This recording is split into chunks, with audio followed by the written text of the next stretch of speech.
Welcome back to Mina's bookshelf. Today I would like to do a general energy check-in for love and relationships for whomever needs to hear this message, and the time frame would be what's left of the month of October. So let's get into it.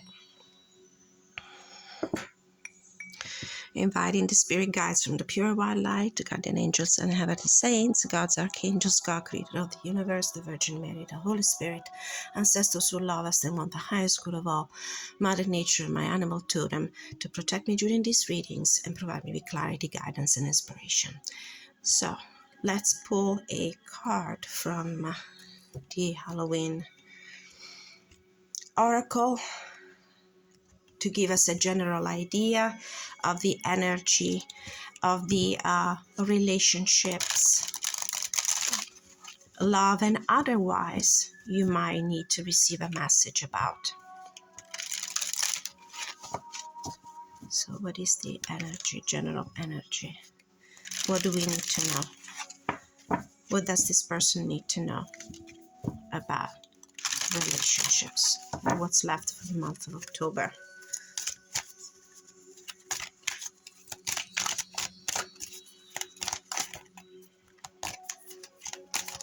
I feel this card. Joy, rejoicing in the present. This is a very good omen. This card portends joy, happiness, rejoicing in the present, enjoying the moment, enjoying the here and now of the relationship. Let's ask the Tarot, the Haunted House Tarot by Sasha Graham, to give us a perspective on the past, present, and future of this relationship. And then we'll ask for further clarification or guidance advice from the Gospels of Aradia Oracle. So what do we need to know about the past, present, and future of this relationship? What is the message my viewers need to hear? What's in the past?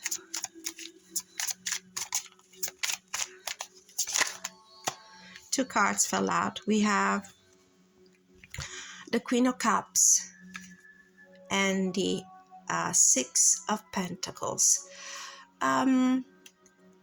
This is a relationship that in the past was, I would say, quite healthy and with an equal give and take of the emotional presence, of emotional support. So this would be in the present, which is in the past, sorry, which is a very good beginning. Unfortunately, these cards reflect the light a little bit. Let's see if it's better this way. There you go. What's in the present? What's the energy of this relationship at the present time? Seven of Wands. There might be some friction, some obstacles, some opposition. We'll clarify and understand why.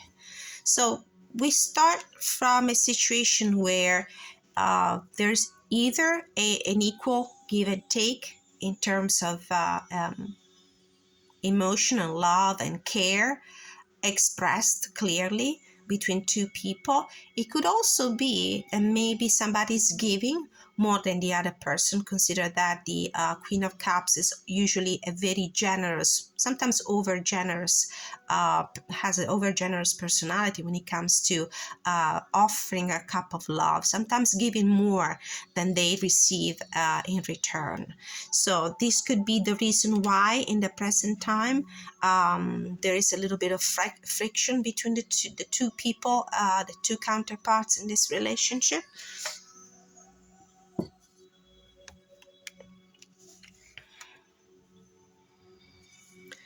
Let's see what's the energy for the future.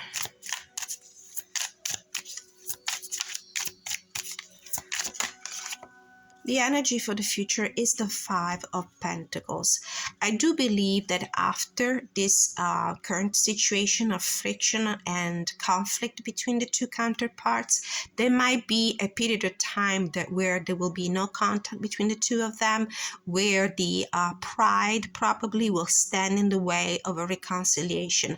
But nonetheless, the reconciliation is possible, is accessible, is just out there for you to reach out and overcoming, putting your own pride aside, probably meeting halfway, just like the Five of Pentacles stands in between the 1 and the 10. It will require an effort on both parts. I see like one of the two will be too proud to extend their hand to give forgiveness or receive forgiveness. It might be really hard to mend it will feel like it will be very hard to mend and patch this situation. But I do have the feeling like on the other side, there will be completely openness of heart and mind to a reconciliation. Let's clarify. Let's pull a clarifier for each of these cards. Why do we have the Queen of Cups and the Six of Pentacles in the past with regards to this relationship? Ten of Pentacles. It might have been some sort of either imbalance when it comes to tangible efforts done to keep the relationship going. So maybe this is a reading that will concern people who are already in a household, people who are married, people who are officially engaged, people who are in a committed relationship. So it might be that maybe under the material aspect, which is when you are under the same roof, you are in a committed relationship, the contribution that each person in the couple gives financially, materially, in a tangible way, it's important too. It makes the relationship run more smoothly. So it might be that somebody was giving more than other people, in the sense that maybe they were putting more money into the running of the household. They were doing more chores than the other person. And this is why in the present time, let's clarify.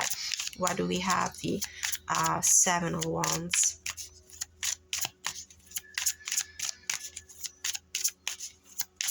Why do we have a Seven of Wands? Oh, I'll take just the first one that I see is the Ace of Cups. I'll take the Ace of Swords, Nine of Pentacles, and Three of Cups. These cards fell out. So,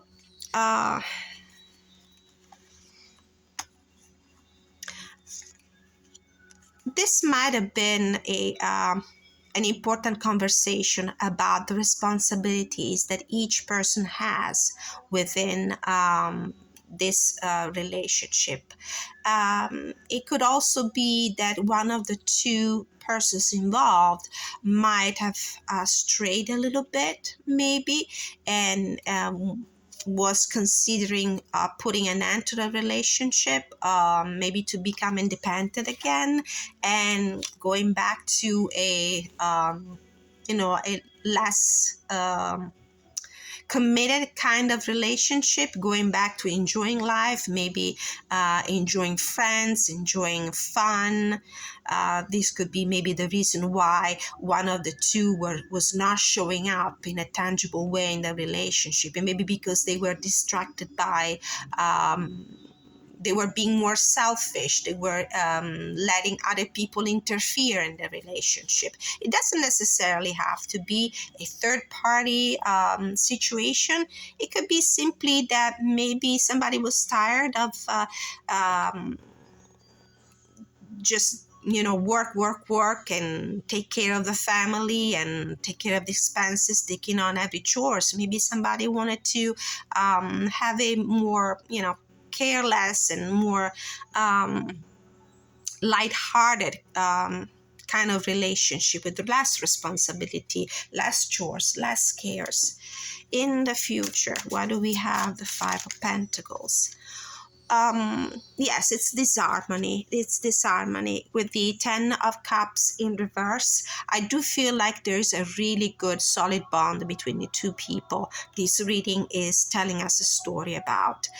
With the 10 of Pentacles and the 10 of Cups, this is certainly a family. I do feel like this is a very committed relationship. There might be even children in the mix, and one of the two probably is just tired of showing up every day, tired of being, the one picking up the pieces every time, tired of being the one running the house, doing the chores, paying the bills. And I do feel like in the future, this harmony will still, be a hindrance to the relationship. Let's get some final guidance. I want to understand why, though, we pull this card here.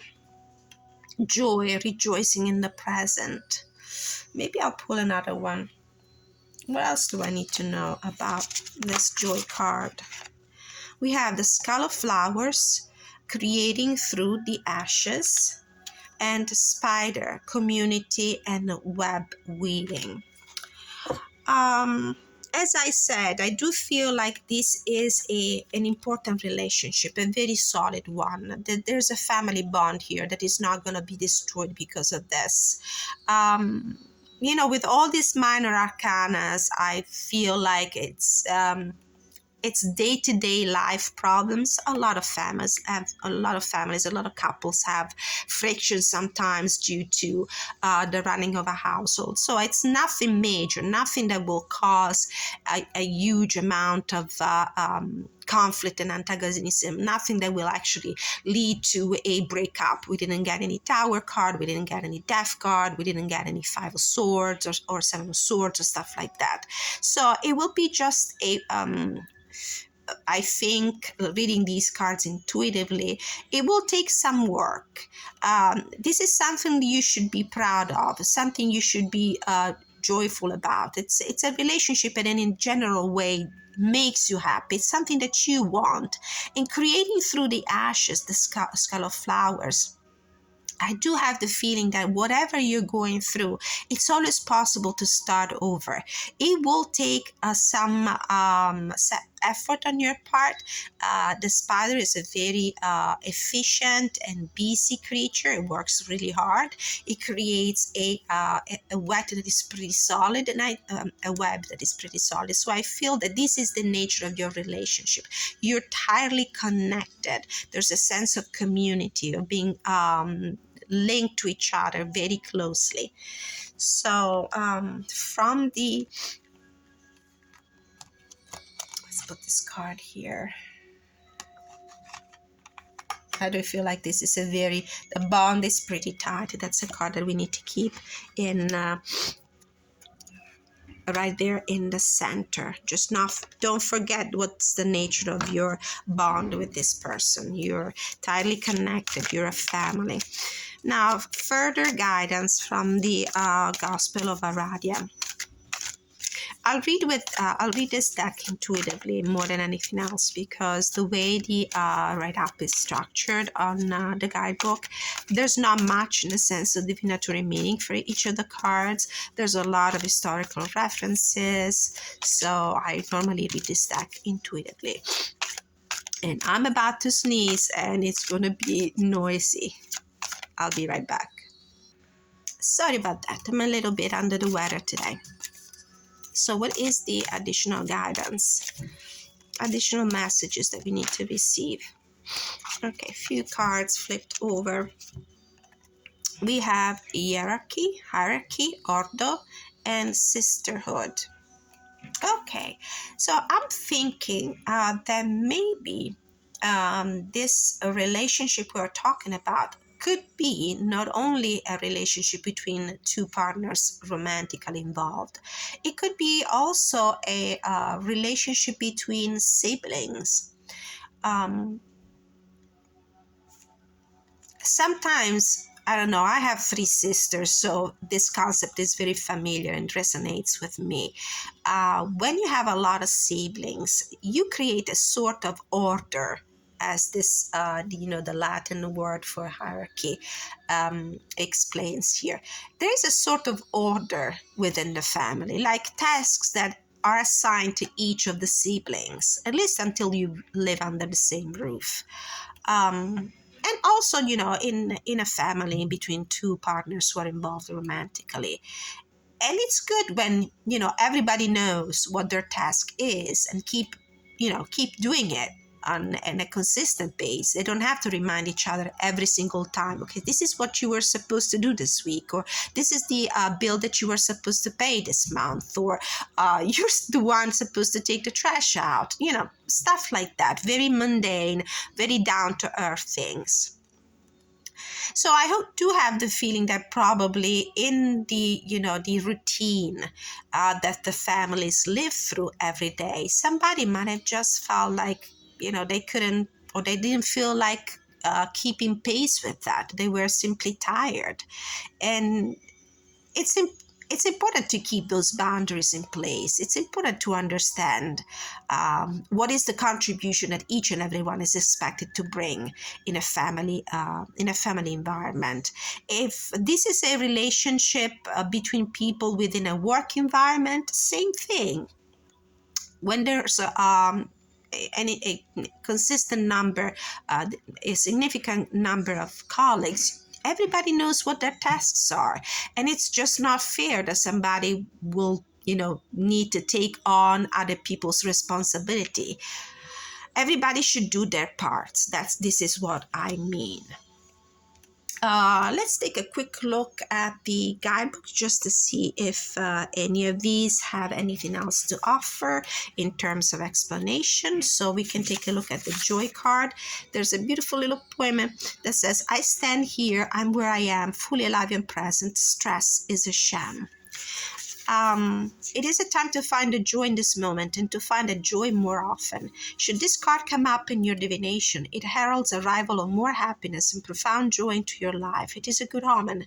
Actively seek pleasure and build more of the things that give you personal joy and laughter in your life. After all, we build it in appointments for the dentist. Why not for our own pleasure? Okay, so this is how I interpret this card. Whoever this person is that is giving to the relationship more than the other counterpart is, I think this person needs to cut out that space for herself or himself where they can actually enjoy life instead of being overburdened with responsibilities and chores. And this is why probably the conflict and the friction started, because the other person was not understanding that Queen of Cups was devoting her entire time, was self-sacrificing herself or himself for the sake of the household, for the sake of the family, disregarding what each of us, our spirit needs also play time, fun time. We cannot have a healthy life if it's just all work and no game. It's not healthy. It's not healthy for ourselves, and it's not healthy for the relationship. And then we have the Skull of Flowers. I love this deck. Skull of Flowers. Creating through the ashes, to blossom and bloom, the work must be done. Through fire and ashes, our fortune it comes.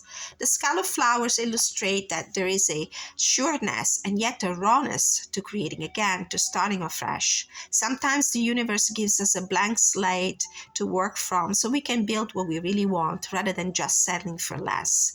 The Skull of Flowers celebrates not just a kind of phoenix energy, but an energy of success and full bloom through adversity. I do feel like this friction between these two counterparts, it's a necessary step for starting over, to a way to set the rules in place again, a way to take a look at what is not working in the relationship and find a way to collaborate again, respecting each other's needs, each other's wishes and boundaries. And the last one was the spider.